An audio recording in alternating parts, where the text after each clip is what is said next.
Hello guys कैसे हैं आप सभी। उम्मीद करता हूँ अच्छे होंगे। गाइस टीचिंग एजुकेशन में आप सभी का स्वागत है। गाइस आज हम बात करने जा रहे हैं यूजीसी नेट जेआरएफ के पेपर सेकंड एजुकेशन के प्रश्नों की, जो दोस्तों प्रीवियस ईयर में आए हुए हैं। यानी ये दोस्तों 2023 का प्रीवियस ईयर पेपर है। मीन्स जिन स्टूडेंट्स का पेपर सेकंड में एजुकेशन है उनके लिए क्लास है दोस्तों। अगर आपका सब्जेक्ट ना हो, अगर आपके दोस्त यार हों तो उनको शेयर कर दीजिएगा। दोस्तों आज क्लास का पहला क्वेश्चन है 16 नंबर। संभाव्यता यानी प्रोबेबिलिटी नमूनाकरण की विशेषता नहीं है। मतलब दोस्तों प्रोबेबिलिटी की विशेषता नहीं है, कौन सी है दोस्तों? तो पहला ऑप्शन दोस्तों सैम्पलिंग फ्रेम्स का उपयोग, ये है इसकी विशेषता। इसमें नेगेटिव पूछा गया कि कौन सी नहीं, ये हमें बताना है।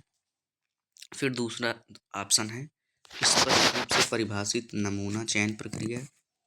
फिर तीसरा ऑप्शन दोस्तों नमूनाकरण त्रुटि का अनुमान लगाने की असंभावना। फिर चौथा ऑप्शन है सब्जेक्ट न्यायाधीश के पात्र का पक्षपातपूर्ण चयन।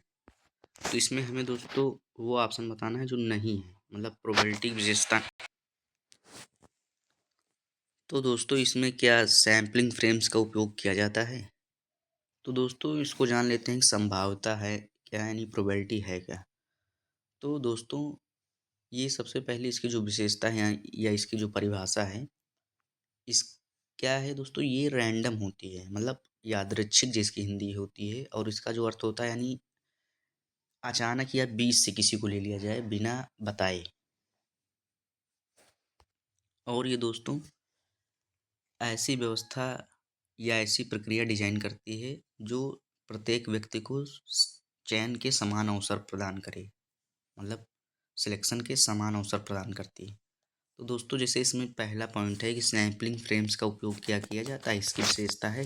तो हाँ, ये इसकी विशेषता है, लेकिन हम पूछा गया है नहीं है, तो ये हमारा ऑप्शन नहीं होगा, यानी ए नहीं होगा। लेकिन इसकी विशेषता है, लेकिन हमें पूछा गया है कि कौन सी विशेषता नहीं है, तो सैम्पलिंग फ्रेम्स का उपयोग ये इसकी विशेषता है। तो अब दोस्तों जिसमें जिसमें ए है वो ऑप्शन हमारा कट जाएगा। ये दोस्तों जल्द एग्ज़ाम में जल्दी के लिए ऐसा ज़रूरी होता है कि ऑप्शन काटना सीखें आप सभी। इससे बहुत ज़्यादा हेल्प मिलेगी, क्योंकि एक ऑप्शन के थ्रू अब जैसे ए हमें पता चल गया तो अब दो ऑप्शन हमारे कट गए। अब बचा बी सी और सी डी। अब दूसरा ऑप्शन है स्पष्ट रूप से परिभाषित नमूना चयन प्रक्रिया। तो ये भी इसकी विशेषता है दोस्तों, यानी इसमें स्पष्टता होती है, यानी क्लियरिटी होती है कि स्पष्ट रूप से परिभाषित नमूना चयन प्रक्रिया। तो ये भी हमारा ऑप्शन नहीं होगा, क्योंकि पूछा गया है कि वो हमें ऑप्शन बताना है जो इसकी विशेषता नहीं है। तो अब बी भी कट गया, यानी बी कटा तो दूसरा ऑप्शन भी कट गया। तो बचा कौन सा, एक हमारा सी नंबर, सी डी हो जाएगा। इसकी विशेषता कौन सी नहीं है दोस्तों, ये भी देख लेते हैं।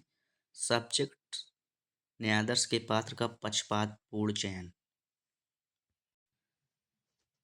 और तीसरा ऑप्शन क्या है, नमूनाकरण त्रुटि का अनुमान लगाने की असंभावना। तो ये तो इसकी विशेषता है नहीं। लेकिन दोस्तों जो चौथा ऑप्शन है सब्जेक्ट्स यानी न्यायाधीश के पात्र का पक्षपातपूर्ण चयन, ये इसकी विशेषता है। लेकिन हमारे पास ये है कि इसमें जो सी ऑप्शन है ये नहीं है, तो सी हमें एक ही मिल रहा, क्योंकि बी तो है ही है। तो तीसरा ऑप्शन हमारा सही हो जाएगा। उम्मीद करता हूँ आप सभी समझ पाए होंगे दोस्तों। नेक्स्ट स्लाइड चलते हैं, अगला क्वेश्चन देखते हैं।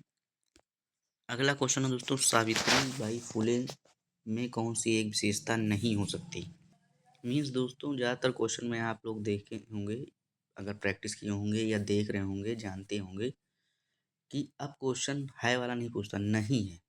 जैसे इसमें पूछा गया है सावित्रीबाई फुले में कौन सी एक विशेषता नहीं हो सकती, नहीं हो सकती है। पहला क्या है, कवयित्री है। दूसरा है शिक्षाविद। तीसरा ऑप्शन है समाज सुधारक।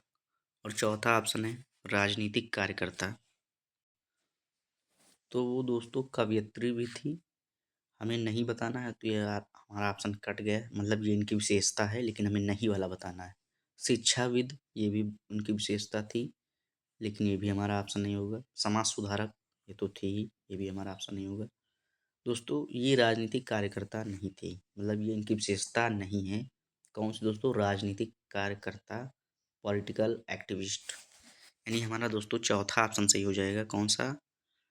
पॉलिटिकल एक्टिविस्ट, इनकी विशेषता नहीं, किसकी? सावित्री बाई फुले की। फिर दोस्तों नेक्स्ट स्लाइड चलते हैं, अगला क्वेश्चन देखते हैं। पहला क्वेश्चन काफ़ी टाइम ले गया दोस्तों। नेक्स्ट क्वेश्चन है, सृजनात्मक प्रक्रिया के निम्नलिखित सोपानों को आरंभ से अंत के क्रम में व्यवस्थित कीजिए। फिर से क्वेश्चन देखते हैं दोस्तों। सृजनात्मक प्रक्रिया यानी निर्माण की प्रक्रिया, इसे संरचनात्मक भी बोलते हैं। इसके दोस्तों दो तीन अर्थ निकलते हैं। सृजनात्मक का मतलब निर्माण करना, और ये दोस्तों हमेशा पॉजिटिव में लिया जाता है। तो इसको दोस्तों आरंभ से अंत मतलब पहला पद क्या होगा, दूसरा क्या होगा और सबसे लास्ट क्या होगा, इसमें हमें बताना है। तो पहला ऑप्शन है सत्यापन, दूसरा ऑप्शन तैयारी, तीसरा ऑप्शन है प्रदीपन, चौथा ऑप्शन उद्भवन यानी इंक्यूबेशन, और पांचवा ऑप्शन संकेंद्रण यानी कंसंट्रेशन। तो मैंने बताया दोस्तों इस तरह क्वेश्चन में टाइम टेकिंग क्वेश्चन होते हैं और हमारे पास टाइम कम होता है और हमें समय बचाना होता है। ये हमारा मेन एम हमारे माइंड में ज़रूर होना चाहिए कि हमें कम समय में क्वेश्चन को सही क्वेश्चन कर ले जाना है, मतलब क्वेश्चन भी गलत ना हो और समय भी कम जाए। और ऐसे क्वेश्चन बहुत ज़्यादा टाइम लेते हैं। तो इसमें दोस्तों एक ही ट्रिक है, ऑप्शन काटना। तो जैसे हमें पता है दोस्तों कि तैयारी सबसे पहले होगी भाई। सृजनात्मक प्रक्रिया में तैयारी जो बिंदु होगा यानी शब्द होगा, ये सबसे पहले आएगा। तो अब बी नंबर पहले होगा, तो बी इसमें भी है, बी इसमें भी है, बी इसमें भी है, लेकिन ये चौथा ऑप्शन हमारा कट गया। अब हमें तीन ही ऑप्शन पे इतना दिमाग लगाना है। अब फिर दूसरा क्या होगा दोस्तों, तैयारी के बाद क्या होगा? तैयारी के बाद दोस्तों किस चीज़ की करेंगे, तो उस पर कंसंट्रेट करेंगे, अपना माइंड कंसंट्रेशन यानी संकेंद्रण करेंगे। तो अब हमारे पास जो ऑप्शन होगा दोस्तों ई होगा। तो ये भी कट गया दोस्तों, ये भी कट गया। अब हमारे पास बचा सी ऑप्शन। तो अब दो ही पॉइंट से हमें हमारा सही ऑप्शन मिल गया, यानी सी नंबर होगा। पहले तैयारी, फिर कंसंट्रेशन, फिर हो जाएगा दोस्तों उद्भवन यानी इनक्यूबेशन, फिर प्रदीपन एल्यूमिनेशन हो जाएगा दोस्तों, और लास्ट में दोस्तों सत्यापन होगा यानी वेरिफिकेशन जो होगा वो लास्ट में होगा। तो इससे भी हम देख सकते थे ये ऑप्शन पहले ही कट जाते, हमारे पास दो बचते क्योंकि लास्ट में ए एक दो में आ रहा। तो दोस्तों ऐसे हमें टाइम बचाना है। उम्मीद करता हूँ दोस्तों आप सभी समझ पाए होंगे। नेक्स्ट स्लाइड चलते हैं, अगला क्वेश्चन देखते हैं दोस्तों। सत्यापन को दोस्तों, जो सत्यापन इसको मूल्यांकन भी कहते हैं, मूल्यांकन। तो मूल्यांकन हमेशा लास्ट में किया जाता है। नेक्स्ट स्लाइड चलते हैं, अगला क्वेश्चन देखते हैं दोस्तों। अगला क्वेश्चन है, आधारभूत ग्राउंडेड सिद्धांत में शोधकर्ता द्वारा कूटन कोडिंग क्यों किया जाता है? आधारभूत सिद्धांत में शोधकर्ता द्वारा कूटन यानी कूटन को जो कूटन की इंग्लिश है यानी कोडिंग, कोडिंग क्यों की जाती है ग्राउंडेड सिद्धांत में यानी आधारभूत सिद्धांत में? पहला ऑप्शन है साहित्य से पूर्ववर्ती अवधारणा बनाने के लिए, फिर दूसरा ऑप्शन है मुक्त कूटन, चयनात्मक कूटन एवं अच्छे कूटन के प्रयोग के लिए, फिर तीसरा ऑप्शन दोस्तों निगमनात्मक विचार को ग्रहण करने के लिए, फिर चौथा ऑप्शन है जब सैद्धांतिक संतृप्ति की प्राप्ति हो गई हो, कॉमा उसे रोकने के लिए। तो हमें कोडिंग क्यों की जाती है ये बताना है, किसमें? आधारभूत सिद्धांत में, और किसके द्वारा? शोधकर्ता द्वारा। तो जैसे पहला ऑप्शन दोस्तों साहित्य से पूर्ववर्ती अवधारणा बनाने के लिए, इसके लिए कोडिंग नहीं की जाती दोस्तों कि साहित्य से पहले ही अवधारणा बनाने के लिए। दूसरा ऑप्शन है मुक्त कूटन, चयनात्मक कूटन एवं अच्छे कूटन के प्रयोग के लिए, नहीं दोस्तों इसके लिए भी कोडिंग नहीं की जाती है। फिर तीसरा ऑप्शन है निगमनात्मक विचार को ग्रहण करने के लिए, नहीं ये भी नहीं होगा। हमारे पास चौथा ऑप्शन हो जाएगा सही हमारा कि जब सैद्धांतिक संतृप्ति की प्राप्ति हो गई हो तो उसे रोकने के लिए कोडिंग की जाती है। और ये जो दोस्तों ग्राउंडेड थ्योरी या सिद्धांत है, ये दोस्तों एकल घटनाओं में होता है। किसमें? एकल घटनाओं में। कोडिंग क्यों की जाती है दोस्तों, और भी इसके कुछ पॉइंट हैं। जैसे कोडिंग हम इसलिए करते हैं डेटा को इकट्ठा करने के लिए और इन डेटा को समझने के लिए या समझाने के लिए, इसलिए दोस्तों कोडिंग की जाती है। उम्मीद करता हूँ दोस्तों आप सही समझ पाए होंगे। नेक्स्ट स्लाइड चलते हैं, अगला क्वेश्चन देखते हैं दोस्तों। अगला क्वेश्चन है संयुक्त राष्ट्र आर्थिक सामाजिक एवं सांस्कृतिक अधिकार प्रासंविदा के किस अनुच्छेद में सभी के लिए उच्च शिक्षा तक पहुंच का उल्लेख है? फिर से देखते हैं क्वेश्चन एक बार दोस्तों।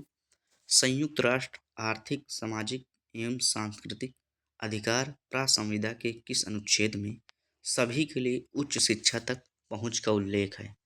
मतलब दोस्तों ये जो बताया गया संयुक्त राष्ट्र, तो इसके किस अनुच्छेद में सभी के लिए उच्च शिक्षा की पहुँच का उल्लेख यानी वर्णन किया गया है? तो दोस्तों अनुच्छेद 17 है, जैसे अनुच्छेद 4 है, अनुच्छेद 12 है, 13 है।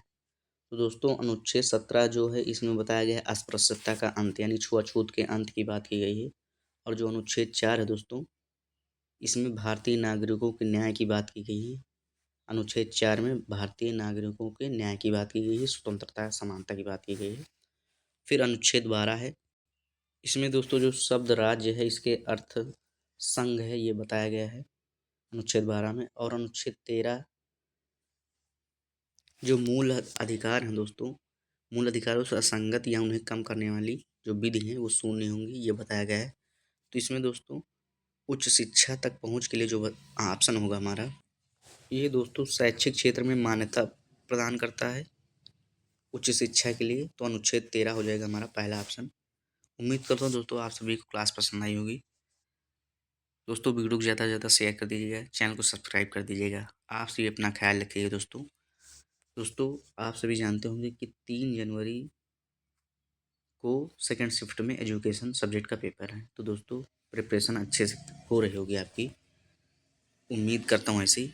थैंक यू दोस्तों, आप सभी अपना ख्याल रखिएगा।